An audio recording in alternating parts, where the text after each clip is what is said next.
Good morning mga guys. So ngayong araw meron tayong repair na maliit na ampli.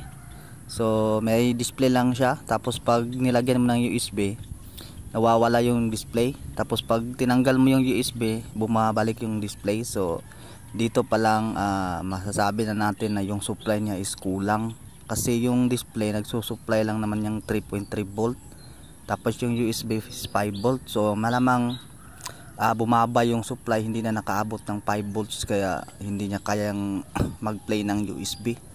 So ito babaklasin natin to para ma-repair natin at ma-check natin kung ano yung problema niya sa loob, kung meron ba siyang sunog o shorted. So check natin yan para malaman natin. So dito chinik ko yung supply niya, okay naman yung supply sa kanyang power supply. Tapos kailangan nating tanggalin yung sa may USB niya. So yung supply niya, kung magkano yung supply niya dito sa kanyang driver ng yung kanyang amplifier mismo. So dito makikita ko dito is yung supply niya is mahina,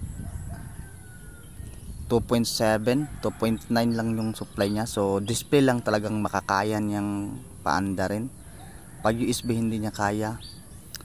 So dito sa may banda na regulator niya, dito may 5 volts dito.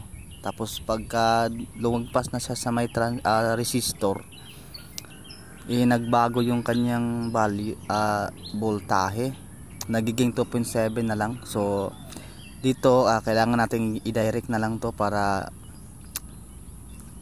yung 5 volts na lumalabas sa kanyang regulator na 5 volts, 5 volts din papunta ng kapasitor.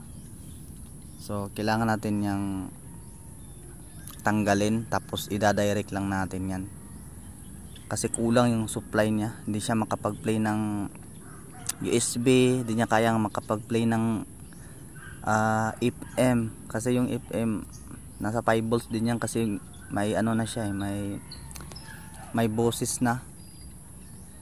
So yan, nakita nyo, bali binaypas ko yan, yung 5 volt dinirect ko, kaya ayan, hindi na siya namamatay. So pag nilagyan na yung USB, okay na yan,